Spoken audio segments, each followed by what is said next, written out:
Did you know that nearly 82% of small business owners don't fully understand their cash flow? Even when their business looks super successful on paper, that specific lack of awareness is one of the biggest reasons entrepreneurs stay stuck in this ugly, messy middle of survival mode. Welcome to the Wickedly Branded podcast. My name is Beverly Cornell. I'm your host. I'm also the founder here at Wickedly Branded.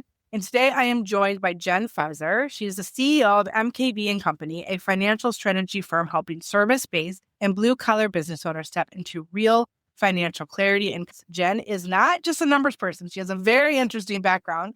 She's a former operational CFO who navigated Chapter 11, bought and sold her own coffee business, and now helps entrepreneurs finally understand their money so it supports their life, not just their business. Jen, welcome. I'm so glad you're here. Thank you for having me. I'm excited to be here. And to my listeners, I just want you to know, we actually have had this conversation for half an hour when I realized I did not press record. See, it happens, even to the best of us. So Jen has been gracious enough to spend the time with us and go through the interview again. Bear with us as we do that.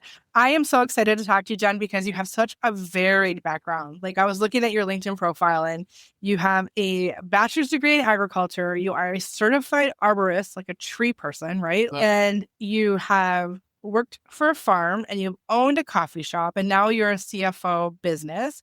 So that journey had to be really interesting. How did you get from agriculture degree to owning a money business? Beverly, I don't know why you can't put that together. Very straight line. Like, it works not at all like this. Gladly. All right. So ag degree, I said this before to you in the first time, but my mom, if I had listened to her, I would probably be years ahead in career. Kids, listen to your mom. But she suggested I go to school for accounting. I did not do that. I went to school for ag because I knew better than her. And then a couple of jobs. I also graduated. Perfect timing. I graduated in December of 2007, and then 2008, we had a great recession. So my jobs right out of college were not the best, taking whatever I could get. So maybe too, if I hadn't graduated at that specific time, I would have enjoyed my degree a little bit better. But nevertheless, I had all kinds of just really random jobs. I was an assistant manager at Tractor Supply. I was an arborist for the electric company. So I decided which trees got trimmed along the power lines. That was a terrible job. I had a very well-rounded, that's how I like to describe myself, very well-rounded, because I did not just get out of school and become an accountant. And not that there's anything wrong with that, but I was preparing myself for entrepreneurship without knowing it. So that is why I went through hell, I guess, for a couple of Maybe years. that is what I did as well. I love that. Like, that reframe, because I feel like kids need a lot of that experience so that they see where they want to go. Exactly. I spent several years making no money, doing really crappy jobs, doing things, but it was like I learned all aspects of business in so many ways. And then at the arborist job, on literally like day 1 or 2, I was training with somebody. So I was in a car with him all day. And he was like, I listen to Dave Ramsey every day. Then I started listening to, it was Katie Heron moment, I guess. Like, she wears camel pants and flip-flops, so I'm going to wear camel pants. Dave Ramsey, I'm going to listen to Dave Ramsey. Yeah. So those who don't know who Dave Ramsey is, he's this money guru that most people, I think, know who he is. But how did his kind of perspective? Yes. How So about you? this is an important thing because, so first of all, like, I knew about money, obviously, but it was in those early years, it also helped give me the foundation for how I think about money, just in general. And like today, I wouldn't say that I think his method fits for every single person, but I think it can be very helpful for a lot of people. But one of the things that he talks about is if you are in debt or if you're whatever, the situation is, like, you need to increase your income. That's just common sense, but not so common all the time.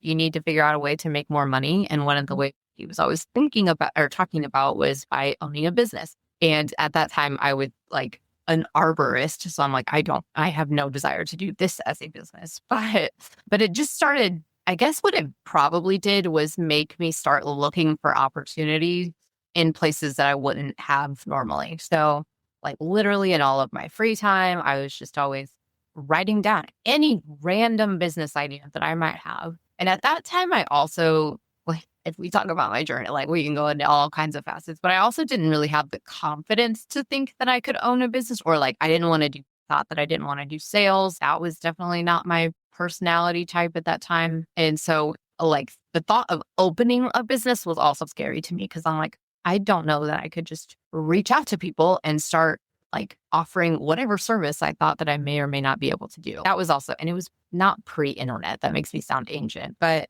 it was definitely pre-social media. Anyway, I got my accounting degree, and so then I worked at a farm. So I put those two degrees together. And while I was working at the farm, that's when I started working on those other skills to like sales, media. Unknowingly, I did a lot of things for my entrepreneurship journey without really realizing why or how I was doing them. I was just like, I need to start meeting people. I just started joining like Facebook groups and meeting people for no purpose, really, just being like, I had been spending a lot of time alone. I worked in a vehicle by myself. At the farm, it was like me in an office. That was it. Literally, I spent years by myself, which doesn't help with social skills all that well. Any confidence? Anyway, on the morning, In your office, right? With your desk. You're like, I've got this. I don't even remember where I was going with this, but it was just, I started putting all of these things together to be able to one day open a business or run a business without even realizing it. And then one day, again, still working at the farm, that we went to meet our seed guy, and he was like, "Do you know anybody that wants to buy a coffee shop?" And I was just So like, random. it was just like light bulb. Boop, I do. You didn't even like coffee at the time, right? No. I had worked in a restaurant before, and it was like a coffee shop and restaurant. They served breakfast and lunch. I was like, how hard could this be? I've always had, I had confidence issues, but not necessarily in my skills. But I was like, I could do that. I'd worked in restaurants in high school, college. So I wasn't totally out of nowhere as far as I'd never been in one. But it was also something that I'd been like building these skills little by little and developing that. And so that I was just like, I see where they're going wrong or what they could improve. And I'm just going to go for it. I did. And what was the timing of that? Yeah, it's lovely timing. We took over on October 1st, 2019. I had a full 5 months. No, not even full 5 months, 4.5 months. Before COVID hit? Yeah. Luckily, I did a couple things to set myself up for success, again, without knowing it. But I put app ordering in place like literally week one, because that was one of those major things that I was like, they are not doing this and they're missing out on, because I live in a small town. The Starbucks was in the grocery store, so you had to get out. And I was like, there's a missed opportunity in this town by not having a drive-through coffee shop.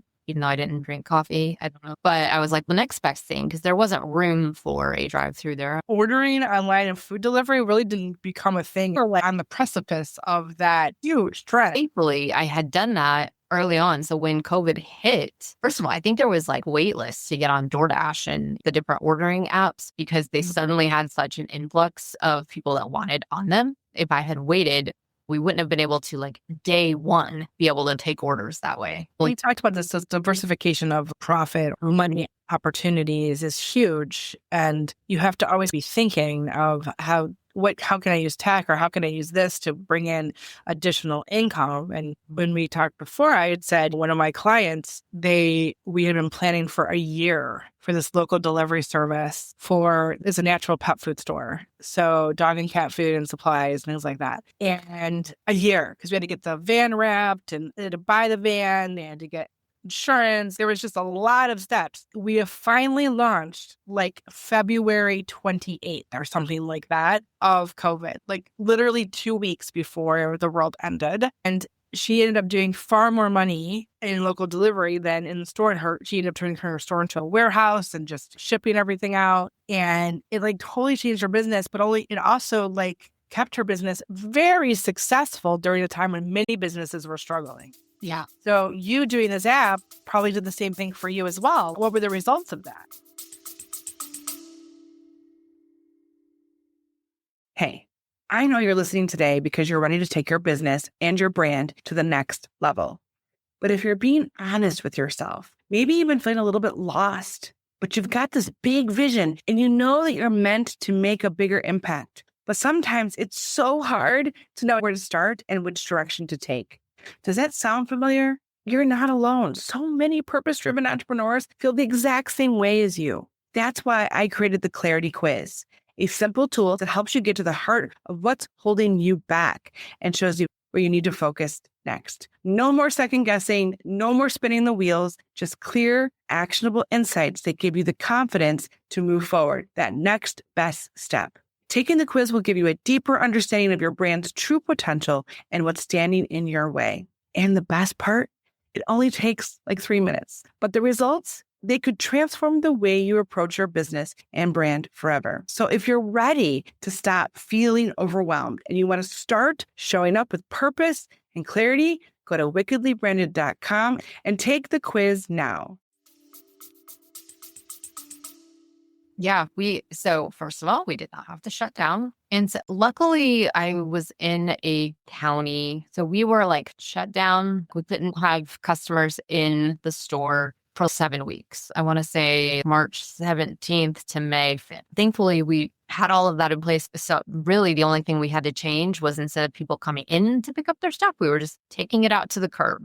Yep. We totally restructured everything, like how many people were working each day, our hours. Like there was all these things that we put in place. We had to completely shift our marketing towards, we were then reaching out to anybody that was still working. So hospitals, offices still had, what catering do you need? What can we bring you for lunch or breakfast? Like, and a lot of those businesses, luckily being in a small town, were also wanting to support other local businesses. So they buying lunches for their staff and doing things like that they wouldn't normally in the rest of times. And so that helped too, because it was like we were also in business and I was not in a part of the community yet. The coffee shop was, because it had been open for a few years already, but I wasn't. I didn't really have these contacts or personal relationships with customers or the community to That loyalty, that was start doing that. Literally, the apps they were a savior to us, right? Because it was just like those people that were still regulars could still get their order and they didn't have to, for whatever reason, like calling a place. I have to call. We have 2 Mexican restaurants in our town. One has online ordering and one does not. I will always choose the online order if I'm like, I'm going to place the online order. I'm not going to go call. There's just people like that. So I think definitely like the younger kids are text, that's their existence. They don't talk to people. Exactly. We could still take those phone orders if somebody wanted to call, but like people being able to just no pressure, no anything, like just being able to browse the menu and see what you have and clicking and ordering without talking to somebody. And suddenly everybody was DoorDash. Yeah. So you've worked on some high pressure things. You've been a part of the Chapter 11 with the farm. Mm-hmm. You've unsold the coffee store. How did those experiences shape the way you have opened and run this business? So first of all, I do not consider myself, I don't start businesses.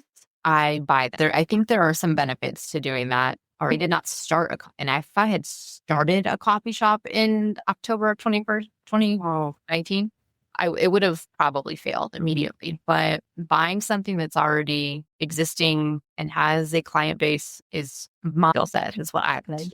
So the business that I own now, I bought it in June, but I had been working for her. I was a fractional CFO for the previous owner for a year or so before she decided to sell. But so that's how I have shifted my personal, like I am always looking for opportunities to buy existing businesses that I either know that I can improve in some way, shape, or form. Like I can see obvious holes that there's a need for that business.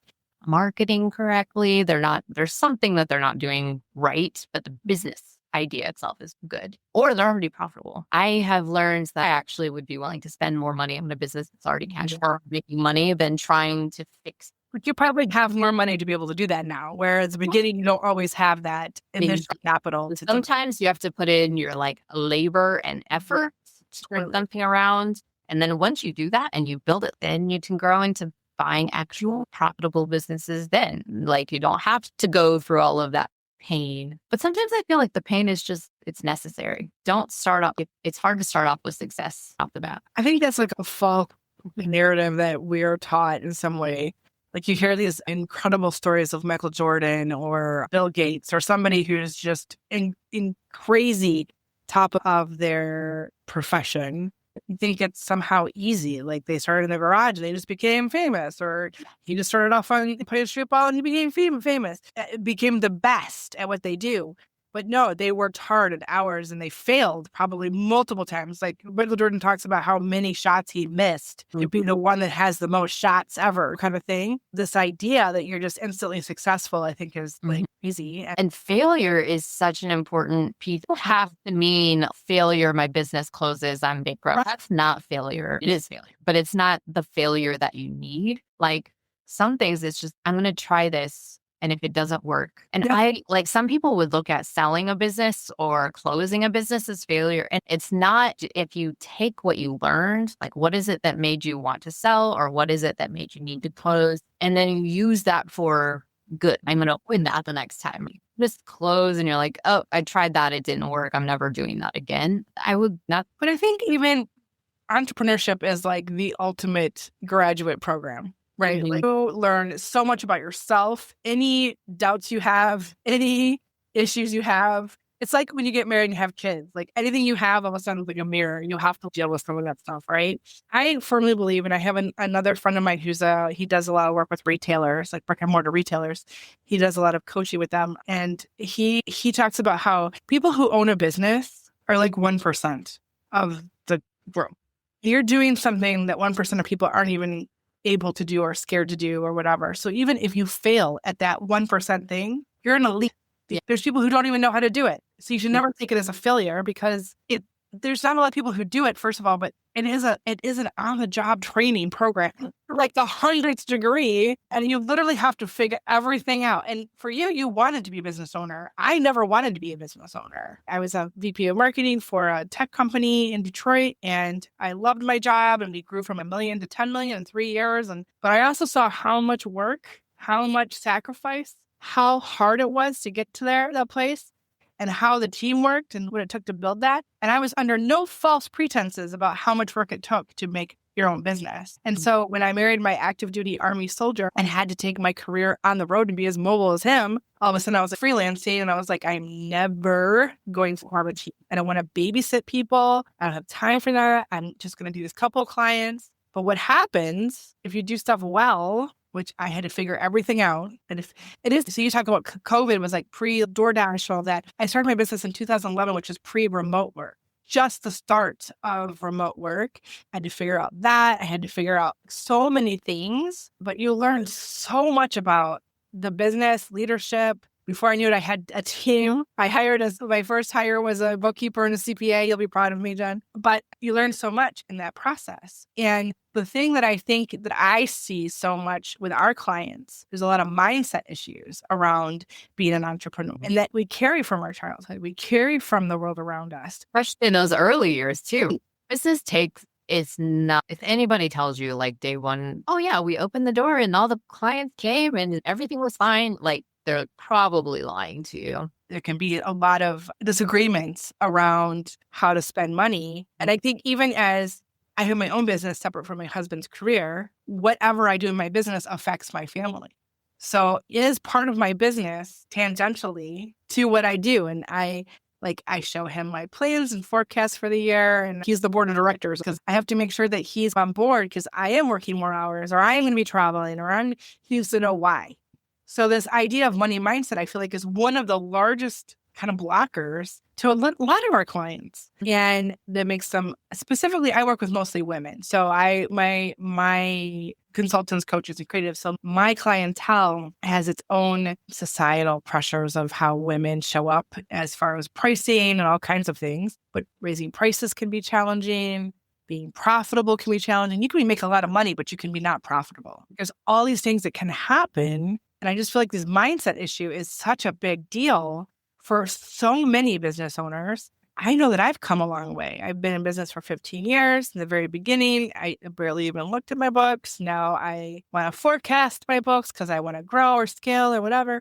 So you become more sophisticated, I think, as you make the mistakes. And you're like, oh yeah, maybe I should pay attention to that. But for me, I'm a marketer. So numbers are not my forte. I like the story that it tells. I don't like doing the actual numbers. So I understand the power of the numbers more so now than I did in the beginning. And I think so many business owners think that it's just going to be easy, money in, money out, whatever. And it's far more complicated. And it comes with all these added layers of mindset from our families and society and the relationships we have with people that are in our business and all kinds of things. But I think the biggest pressure I feel from a business owner is to pay my people. And that's okay. So all of that is a lot. Like money is emotional. The more people that you have on your team, the more pressure it is on you. It's not their choice whether they're coming to work for you. You need to pay them. Like priority number one. And so every time I talk to a potential client or a new client or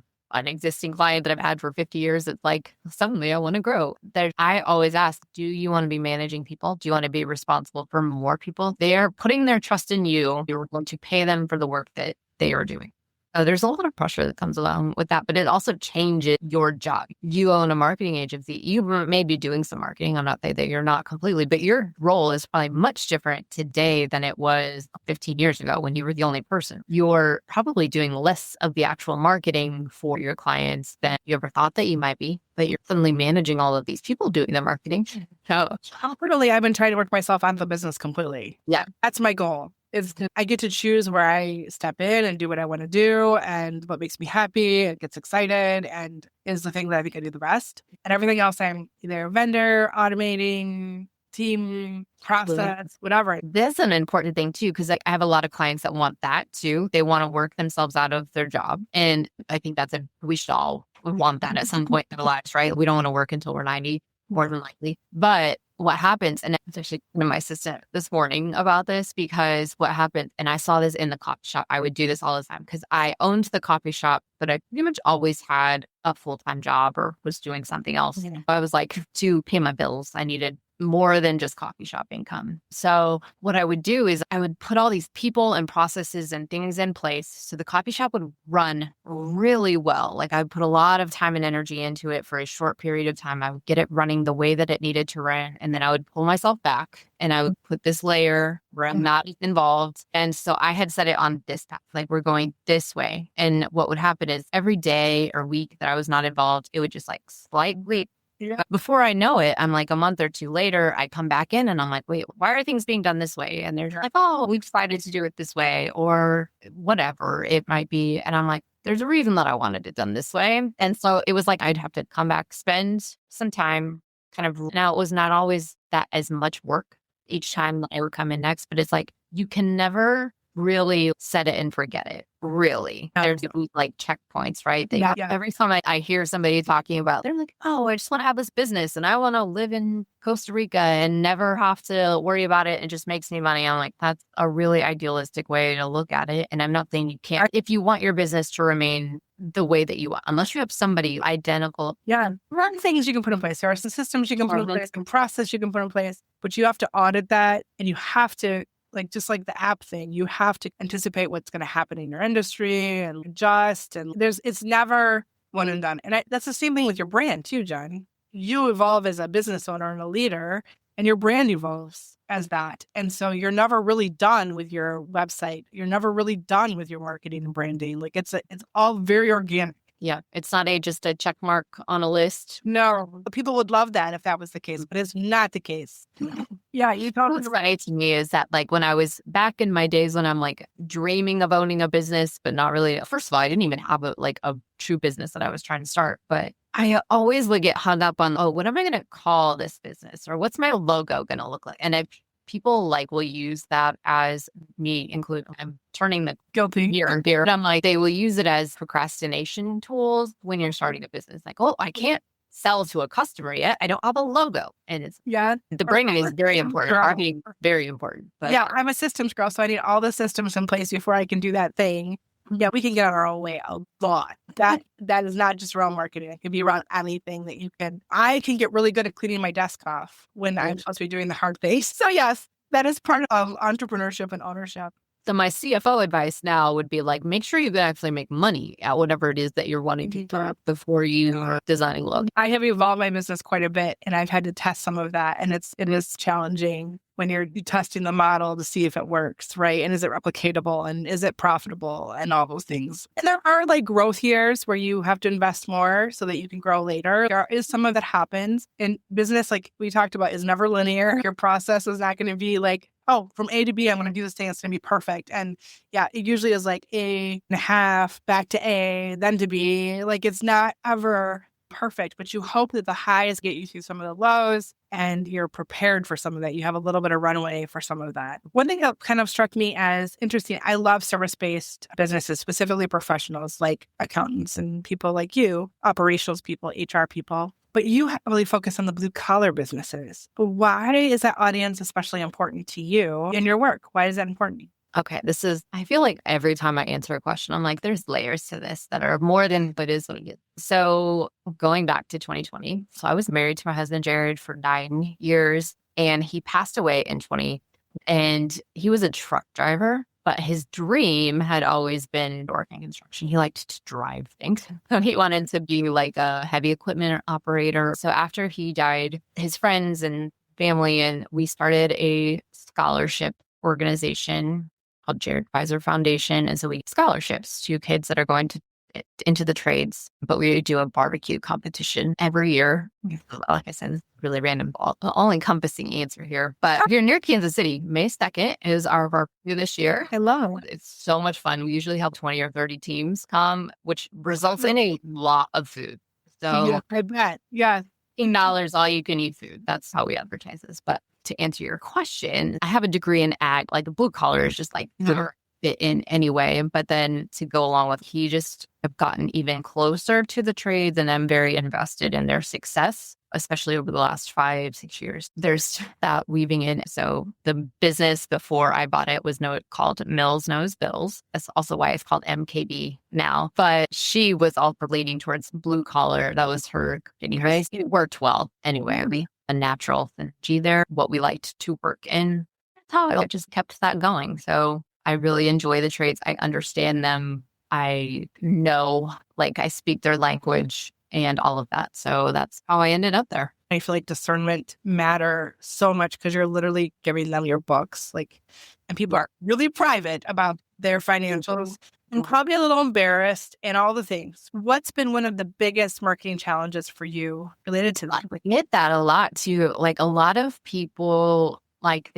there's shame. Like we talked about the emotional that's around business. And so they don't, a lot of times in that first call, when people are talking to me, they're like, I am afraid to show you my books because I don't want you to see how bad they are. And first of all, I am like, I promise you I have seen worse. Absolutely promise you. There is nothing really that can surprise me at any. That sounds like my priest. I've heard everything. Trust me, you're nothing you're going to tell me I don't already hear. And it's possible that even I have been the one that's been like, I am not even like going back to like, I've owned businesses. I know what it's like to be in that position where you're like, I have so many bills to pay and I don't even know which one to take. It's so common though. It's like the cobbler's kids don't have the shoes. For a long time, I didn't have a website or a business card. Yeah. And that's what I do for a living. It took me 3 years to build my first website for myself. Because at the end of the day, I don't want to do that crap for me. I wanted to do it all for everybody else. That's what made me excited. My stuff was I was too close to it. It was too emotional, too personal.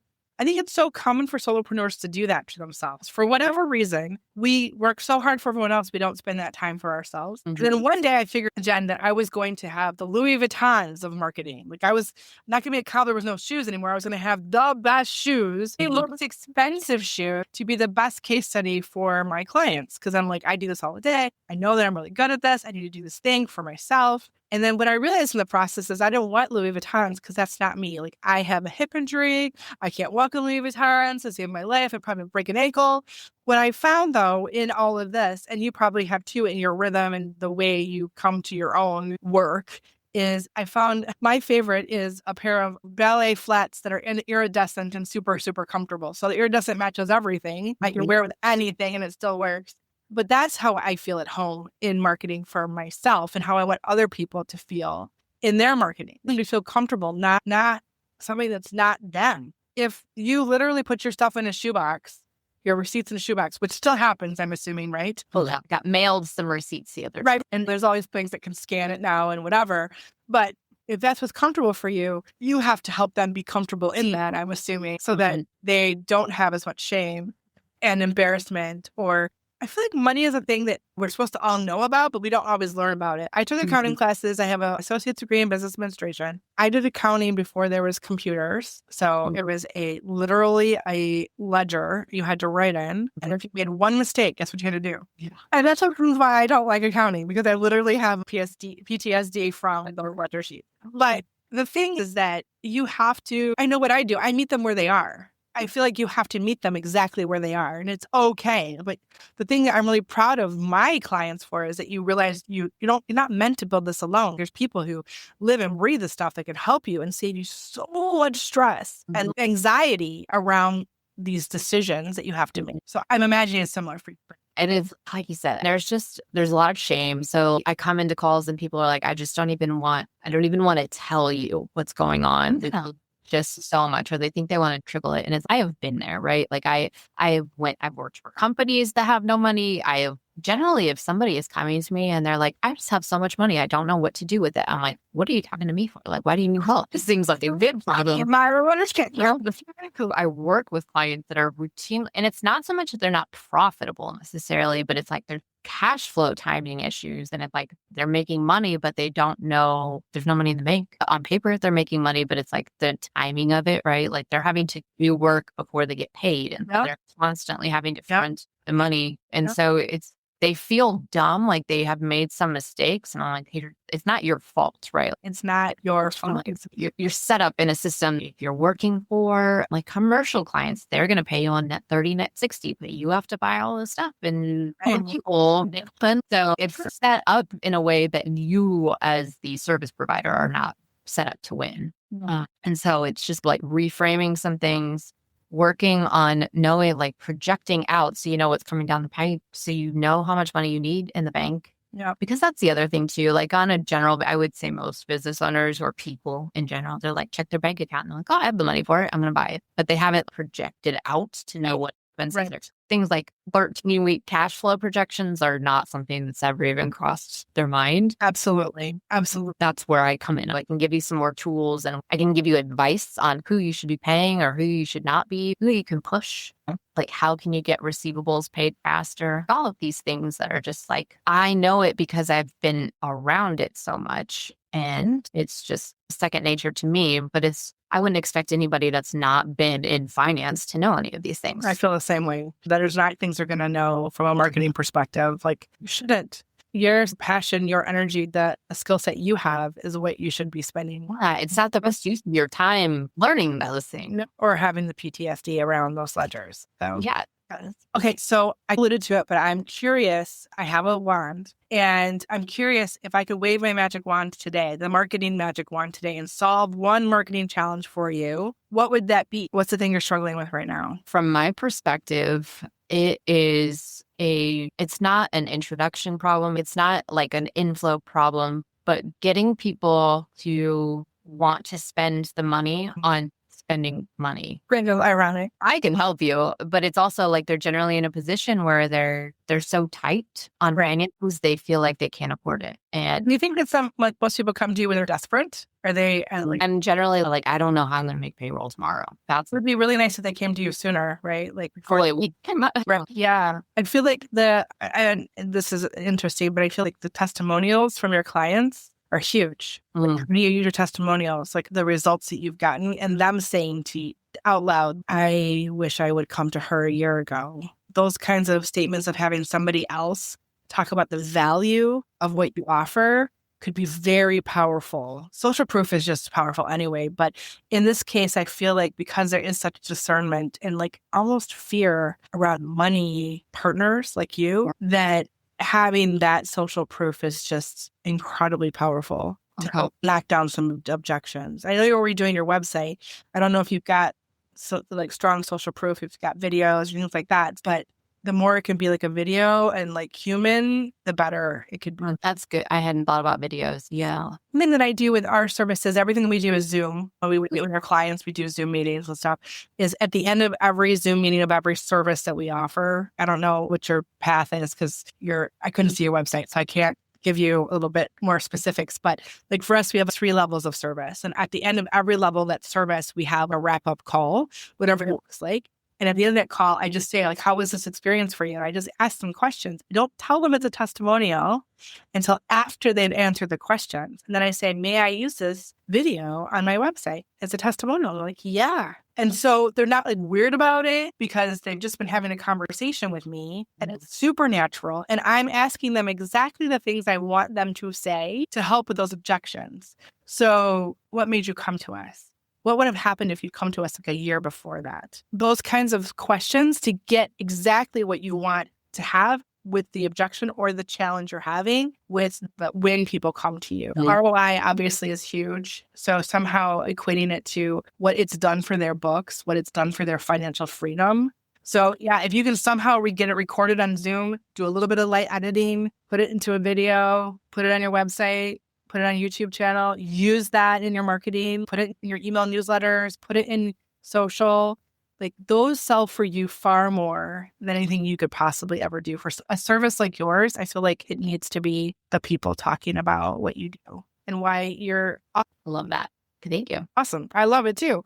Okay. So when you do it, I want to see it. I'm not curious. I want to see it. But if you go to our website, at wickedlybranded.com, you'll see video testimonials throughout the entire website. And just, it's way better than one other thing with the video. I will say this. There's 2 other ways you can use testimonials. I have a whole podcast episode about this, but I feel like really beneficial for you. Once I have the video, I actually take the transcript from the video, I run it through AI and have it like create a Google review type thing. And I will email them as well and say, hey, Google reviews are how we get found. And I took our conversation, wrote it down. Would you be willing to share this on Google review? And I give the link to the review directly. Feel free to change it, tweak it, however you want, or just copy and paste it.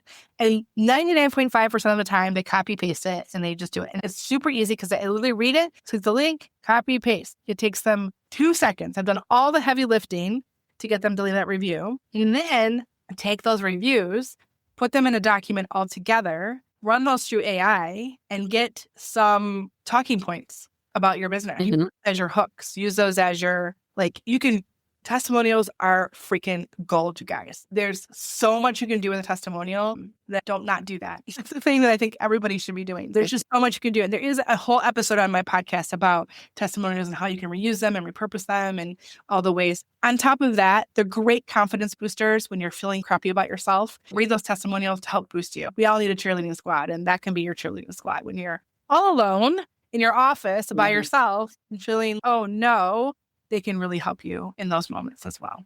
So let me know. Need that. Yes, we always need those to just to remind us that our magic and our gifts are being used and people are really being changed by the work that we do. I think specifically for women, we want to know we're making an impact on people. That's super important. Okay, so my last question, because it is 3:00. What does it mean to you to be wickedly branded? How do you personally show up as wickedly branded? And what tips would you give our listeners to be more wickedly branded? So one of the things that I've included in my marketing is my lovely buffalo back here by Bison. And part of it ties back to when my husband passed away. Like the bison symbolized like strength to me. And so it was like I needed that reminder a lot. And nowadays when people ask me, depending on how deep you kind of go into this conversation, I'm like, oh, I just like them. They're great entrepreneurial like representation. Yeah. Or I can tell them the whole story. But so part of it is like tying you into your branding. Absolutely. Yes. The wickedly branding part. Yeah. Don't be afraid to fully step into yours, whatever that is. Use those things. Those are powerful symbols for you. And it makes you feel really connected to your brand when you use stuff like that. Like I can only imagine how that symbol represents underneath. That's so much more powerful, right? I used to ask the question on the podcast, well, if your business was an animal, what would it be? That would have been a great question for you. But yes, that is exactly one aspect of being wickedly branded. I love that so much. What advice would you give? Oh, I guess it's just use. Yeah. Like be use the you. word.